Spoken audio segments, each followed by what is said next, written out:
സുഭാഷിത ശ്ലോകങ്ങൾ ഒറ്റ ശ്ലോകങ്ങളായിട്ടാണ് എഴുതുക. ഒരു 3 ശ്ലോകങ്ങളെ കൊണ്ട് ഒരു കാര്യത്തെ പറയണു. നമുക്കത് കേൾക്കാം. ഓം. കണ്ണും ചെവിയും തുറന്നു പഠിക്കണം, ആചാര്യനാം ഗുരു സന്നിധിയെത്തുവാൻ.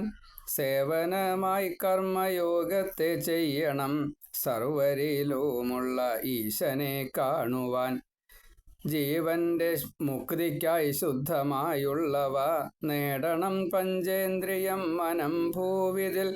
ഈശകൃപ കൊണ്ട് സാത്വികരാവുകിൽ, മർത്യർ നാം സത്സംഗം നേടും ജഗദ്ഹിതം.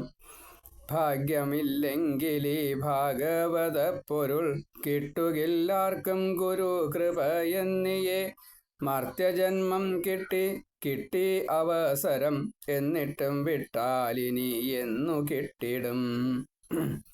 ഇന്നലെ വൈകുന്നേരം ഇന്നും ആയിട്ട് എഴുതിയ ഒരു 3 ശ്ലോകങ്ങളാണ്.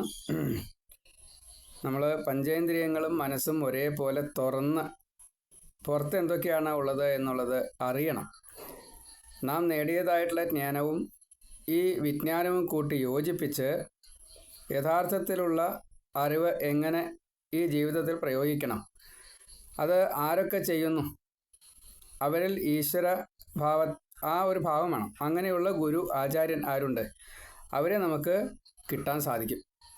ആത്മാർത്ഥമായിട്ടാണ് ഈ ആചാരങ്ങൾ, അനുഷ്ഠാനങ്ങൾ, വർണ്ണാശ്രമ ധർമ്മം അനുസരിച്ച് ചെയ്യുകയാണെങ്കിൽ കിട്ടുക. അങ്ങനെ സേവനം ചെയ്യുമ്പോഴാണ് എല്ലാവരിലും ഈശ്വരൻ ഉണ്ട് എന്ന് മനസ്സിലാവുക. ആ ഈശ്വരനെ കിട്ടിക്കഴിഞ്ഞാൽ പിന്നെ ജീവൻ്റെ മുക്തിക്ക് വേണ്ടിയിട്ട് ഏറ്റവും ശുദ്ധമായുള്ളതിനെ മാത്രമേ സ്വീകരിക്കാവൂ. അതും ഏറ്റവും അത്യാവശ്യമുള്ളത് മാത്രമേ സ്വീകരിക്കാവൂ. അങ്ങനെ ഭഗവാന്റെ കൃപ നമുക്ക് കിട്ടിയെങ്കിൽ നമ്മൾ ക്രമേണയായിട്ട് സാത്വികരായിട്ട് മാറും. സാത്വികരായിട്ട് മാറിയാലോ നമുക്ക് സത്സംഗം കിട്ടും. അങ്ങനെ സത്സംഗം കിട്ടിക്കഴിഞ്ഞാൽ നാം ക്രമേണയായിട്ട് ഈ ഗുരുവിൻ്റെ സേവനം കൊണ്ട്, ഭഗവാനെ ആരാധിക്കുന്നത് കൊണ്ട്, ഭഗവാനെ ആശ്രയിക്കുന്നത് കൊണ്ട്, ആ ഭഗവാങ്കിൽ എത്താൻ വേണ്ടിയിട്ട് ഭഗവാൻ ചെയ്തതായിട്ട് ഈ ലീലകൾ മുഴുവൻ നമ്മിലേക്ക് ഗുരുവിലൂടെയും നാം സ്വയമേവ കണ്ടുപിടിച്ചതും അതേപോലെ ശീലമാക്കിയിട്ട് വന്നതും ഒപ്പമുള്ളവർ ചെയ്യുന്നത് കണ്ടിട്ടും നമുക്ക് ഭഗവാങ്കിൽ എത്താൻ സാധിക്കും. ഈ ഒരു ഭാഗവത തത്വത്തെ നമുക്ക് കിട്ടാൻ അർഹതയുണ്ടെങ്കിൽ സേവനമായിട്ട് ചെയ്യാൻ വേണ്ടിയിട്ട് എപ്പോഴും പരിശ്രമിക്കുക. എന്നിട്ട് അതിൽ നിന്നും കിട്ടുന്നതായിട്ട് ഈ ഒരു ഫലം, അതാണ് വരം. ആ വരം കിട്ടിയാൽ, ഇത് ഗുരുകൃപ ഇല്ലാണ്ട് കിട്ടില്ല. ഈ മനുഷ്യജന്മം കിട്ടിയിട്ട് അത് കിട്ടിയില്ലെങ്കിൽ നഷ്ടമാണ്.